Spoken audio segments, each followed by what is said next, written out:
안녕하세요. 유대인 공부에 푹 빠진 MC 김현영입니다. 나라 경제를 위해 꼭 필요한 것 중에 하나가 바로 청년 창업이죠. 그런데 전 세계적으로 창업하면 유대인을 따라올 만한 민족이 없다고 하니 저희 유대인 경제사가 그냥 넘어갈 수 있나요? 그래서요, 오늘도 알차고 재밌는 시간 기대해 주시고요. 제 옆에는요, 창업을 하면 바로 무조건 성공할 수 있는 두 분 나와 계십니다. 교수님 안녕하세요. 예, 안녕하세요. 네, 안녕하세요. 안녕하십니까.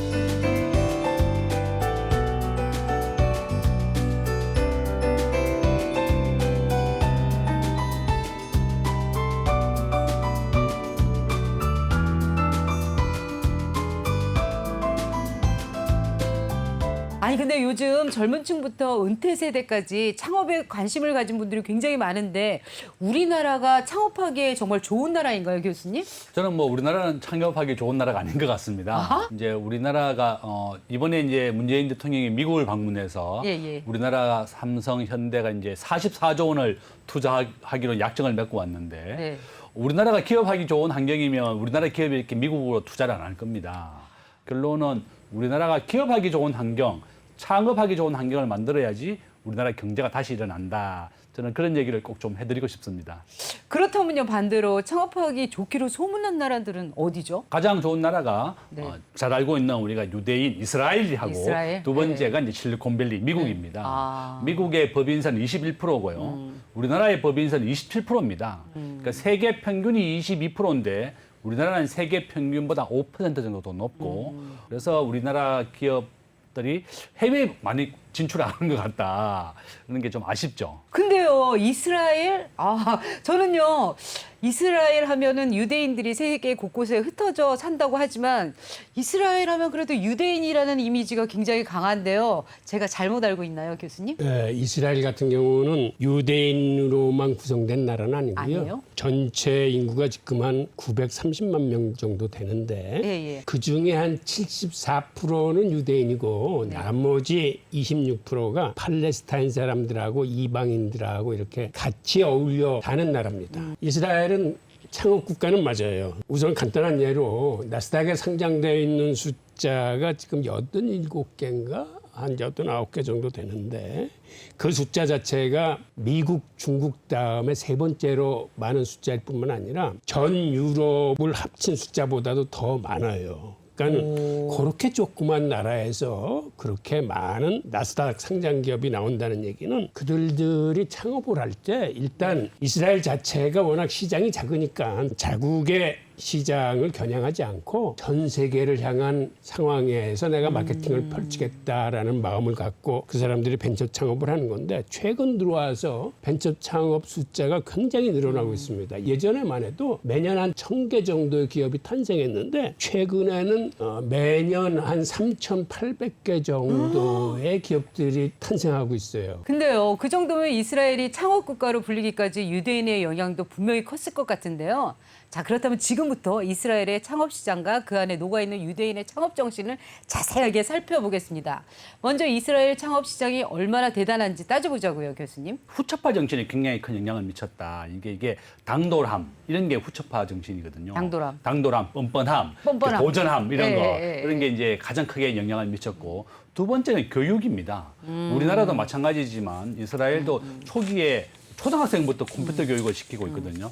우리나라는 지금 현재 5학년부터 코딩 교육 시키고 있어요. 이미 우리나라도요. 그러니까 전 세계가 지금 컴퓨터라든지 코딩, 이제 컴퓨터 언어를 이제 코딩이라고 부르거든요. 네. 영국이나 이스라엘은 초등학교 1학년 때부터 바로 코딩을 가르치고 있습니다. 예. 뭐 또 이스라엘에서는 또 군대가 필수로 가잖아요. 남자나 여자나요. 그러니까 이제 군대에 갔다 오게 되니까 이게 교육도 많이 받고 또 보안 철저하게 이런 교육도 받고 대개 이제 우리나라는 중소기업이나 대기업에 근무를 하고 난 다음에 기업을 배우고 난 다음에 창업을 많이 하는데 이스라엘 쪽이나 이렇게 유대인들은 굉장히 초기에 창업을 많이 하는 게 특징이죠. 그래서 이렇게 군대가 의무교육이기 때문에 20대에 군대를 가고 난 다음에 군대에서 배운 그런 지식과 기술을 가지고 창업률이 굉장히 높다. 그렇게 말씀드리겠습니다. 그래도 진짜 중요한 건 혁신적인 회사가 얼마나 많느냐 그거 아닐까요?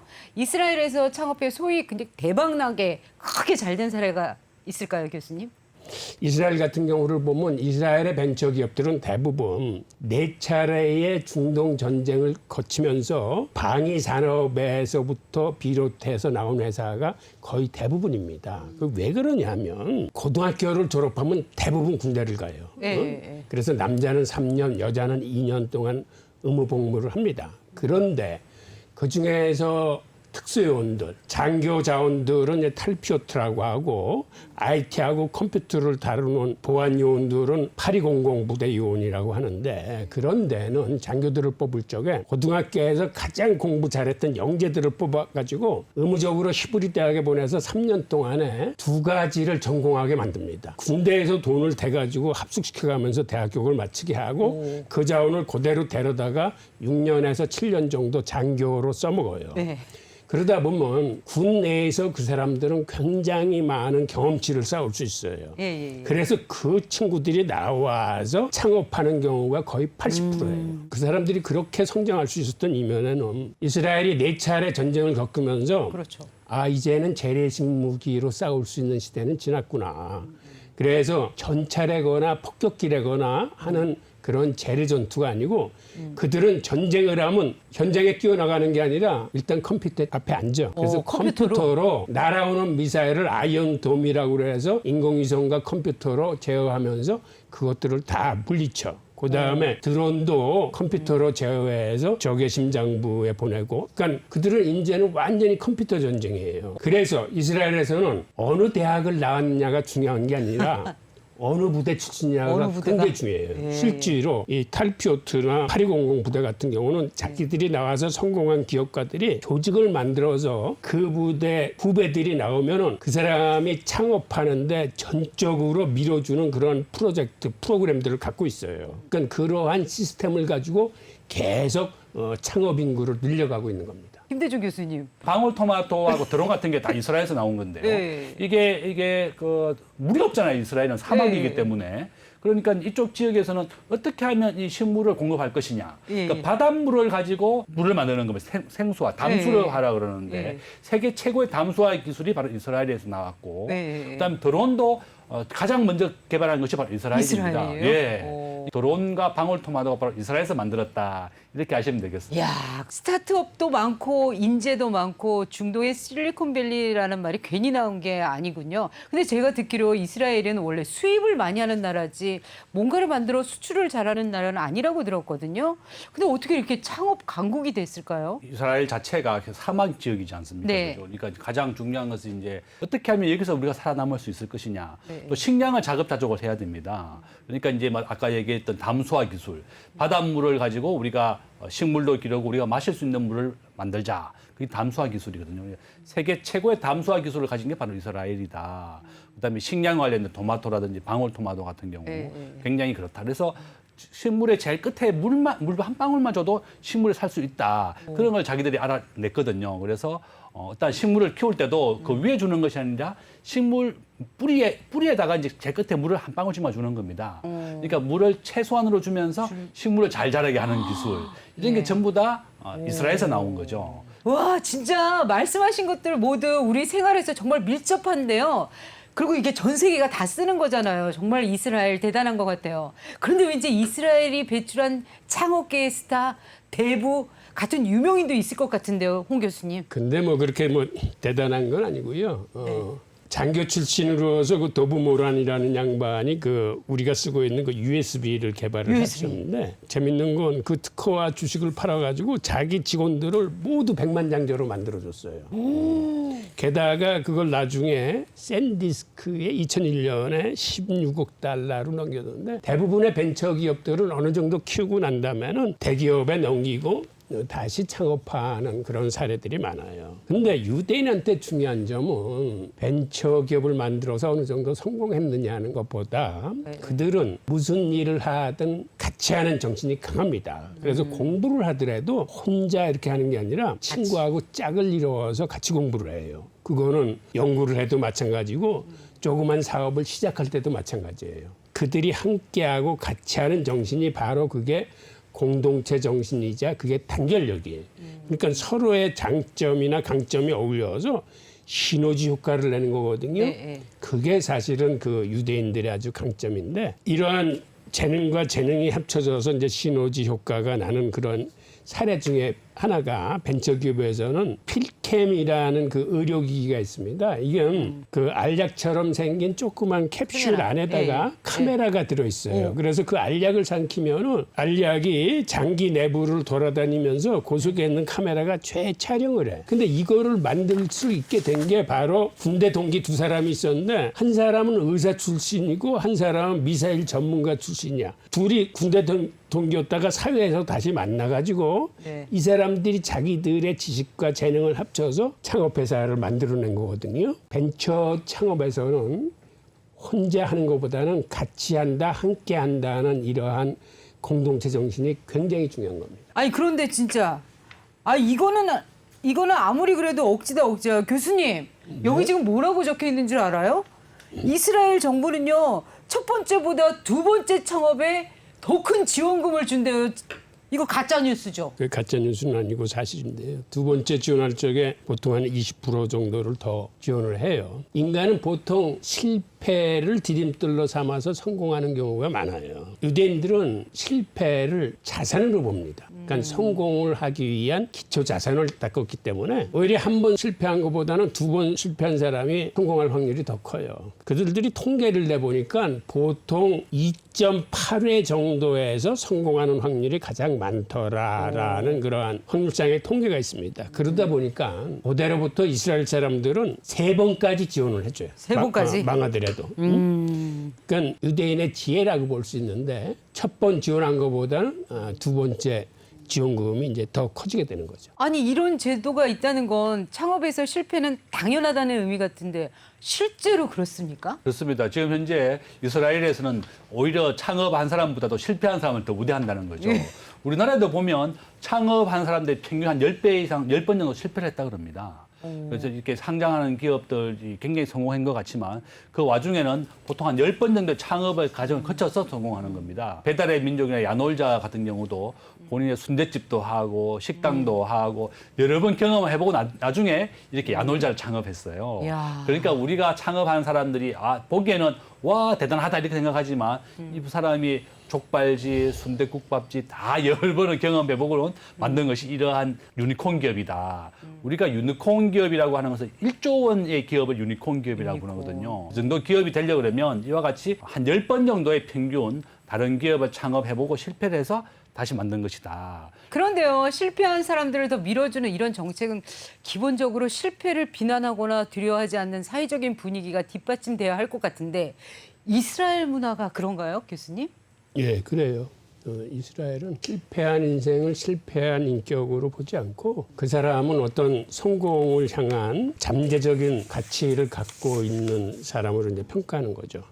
사실 우리가 삶 속에서 살아가다 보면 수많은 벽에 부딪힙니다. 결국 인생이라는 건 부딪힘을 통해서 좌절을 통해서 그거를 극복하는 과정에서 이게 지혜로 이어지는 그런 여정이라고 볼 수 있는 거거든요. 그 부딪힐 때마다 거기서 포기하지 않고 다시 일어서서 한 걸음 더 나가는 힘, 이걸 우리는 열정 혹은 투지, 끈기라고 부르는데 유대인은 그런 힘을 다부카 정신이라고 해요. 다부카라는 건 히브리어로 그럼에도 불구하고 라는 의미예요. 그럼에도 불구하고 다시 일어서서 한 발짝 내딛을 수 있는 이런 자세를 그들은 이제 높이 사는 겁니다. 이 밖에도 이스라엘과 유대인의 그 창업 문화에서 눈여겨볼 부분이 더 있다면 두 분 교수님들 말씀해 주시겠어요? 창업은 사실은 굉장히 외로운 길이에요. 그리고 혼자서 고군분투하는 사례가 많은데 그런데 문제는 벤처를 혼자서 독불장군처럼 해내겠다라는 건 사실은 옳지 않아요. 이게 왜 그러냐면 서로 돕는 단결력이나 그런 시스템이 사실은 벤처기업의 핵심이 돼야 됩니다.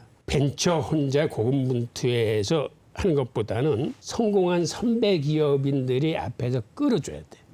그리고 정부도 앞에서 끌어주는 역할, 낙오한 사람들을 뒤에서 다시 챙겨주는 역할, 벤처로 인해서 신용불량자가 나와서 그 사람이 인생에서 낙오하는 시스템은 그런 거를 정부에서 그냥 방관해서는 안 됩니다. 이런 예를 우리가 이스라엘 벤처기업에서 볼 수 있는데 사실은 이스라엘 벤처기업들이 혼자 대단해서 그렇게 큰 게 아니거든. 나스닥에 그렇게 많은 기업이 상장될 수 있는 얘기는 실리콘밸리에서 성공한 선배 기업인들이 이걸 끌어주는 거예요. 땡겨주고.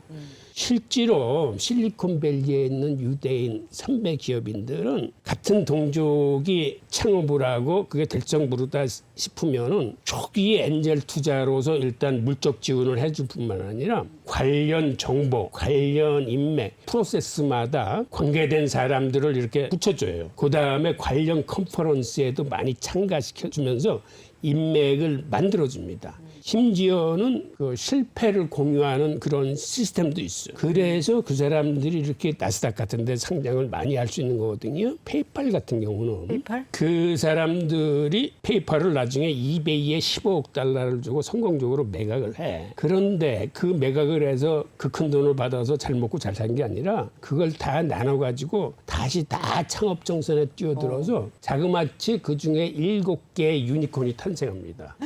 유니콘이 아까 말씀드렸지만 10억 달러 이상, 우리나라 돈으로 1조 원 이상의 규모로 큰 벤처를 얘기하는 거거든요. 그러니까 그들은 창업하고 매각하고 그걸 받아서 다시 창업하고 그걸 키우고 또 매각하고 하는 그러한 행위를 계속 반복하는 거죠. 야, 두 분과 이야기를 나눌수록 우리나라에도 이렇게 활발한 창업 환경이 빨리 조성되면 좋겠다는 생각이 드는데요. 아시아의 실리콘밸리 이 정도 타이틀을 가지려면 어떤 노력이 필요할까요? 저는 뭐 정부의 지원도 필요하지만 우리 젊은 대학생들이 내가 어떻게 하면 우리 생활의 불편함을 좀 덜어줄 수 있을까 그런 생각에서 창업 아이디어를 얻었으면 좋겠습니다. 예를 들어서 이제 우리가 맥도날드 햄버거 먹으면 잼을 주잖아요. 잼을 주다 이렇게 찢을 때 보면 뭐 그 잼이 케찹이 이렇게 옷에 많이 튄 경우 굉장히 많이 그 따기가 힘들어가지고 따기가 힘들죠. 그러니까 이제 요즘 호텔 같은 데 보면 이렇게 양쪽을 딱 접어버리면 그 케찹이나 잼이 나오는 경우가 있습니다. 접어서? 딱 접어가지고 예. 그러니까 이와 같은 생활의 불편함을 어떻게 하면 내가 남들의 생활의 불편함을 좀 덜어줄 수 있을까 이런 것으로 창업 아이디어를 내시면 되겠고 두 번째는 인터넷과 관련된 사업을 해라. 이게 무한 급속이고 굉장히 수많은 사람을 동시에 접속하고 무한 확장성이 있거든요. 그러니까 이제 우리가 창업을 너무 멀리 생각하지 말고 내 생활의 불편함을 좀 도움을 줄 수 있는 것을 만들어내는 것이 바로 창업의 방법이다. 이렇게 말씀드리겠습니다. 홍 교수님은 어떻게 생각하세요? 대학 졸업생들이 우리나라 같은 경우는 가장 선호하는 분야가 이 공무원이나 공기업 등 안정된 직업이에요. 맞아요. 그런데 사회 전체적으로 분위기가 이제는 대학생들이 선호하는 분야가 창업 분야일 때 사회 전체적으로 그런 분위기로 이제 바뀌어야 됩니다. 기업가들이 존경받는 사회, 벤처기업으로 성공한 젊은이들이 대우받는 사회, 사회 전체적인 분위기가 바뀌어서 대학생 스스로가 자기의 롤모델로 삼을 수 있는 이런 사회가 돼야 되거든요. 그래서 앞으로는 고용 창출을 할 수 있는 사람, 물론 대기업도 있지만은 젊은이가 벤처를 창업해서 그걸 성공시켜서 고용 창출을 할 수 있으면 그 사람은 개인의 성공에 국한되는 게 아니라 여러 가족들의 생계를 살려낸 사람으로서 그 가치를 인정을 해줘야 돼요.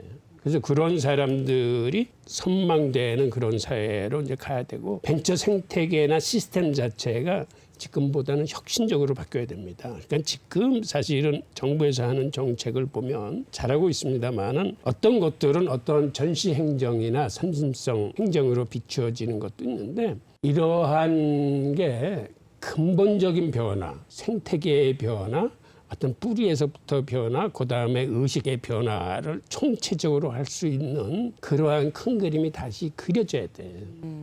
그래도 무엇보다 중요한 건요. 창업에 도전하는 예비 창업자들의 마음가짐일 텐데요. 끝으로 그분들에게 한 말씀 해주신다면. 젊은이들은 젊음이라는 거는 꿈을 꾸는 시기입니다. 그러니까 꿈에서 멀어지면 안 돼. 꿈에서 멀어진 사람은 비록 젊은이지만 그 사람은 젊은 늙은이야. 그러니까 젊은이라는 건 항상 꿈을 갖고 열정을 갖고 있는 사람이 젊은인데 그러한 젊은이라면은 안주하는 삶을 바라지 말고 실패하더라도 꿈에 도전하는 삶. 그러한 마음가짐을 가져야 되고 그리고 실패는 성공의 도약대로 볼 수 있어요.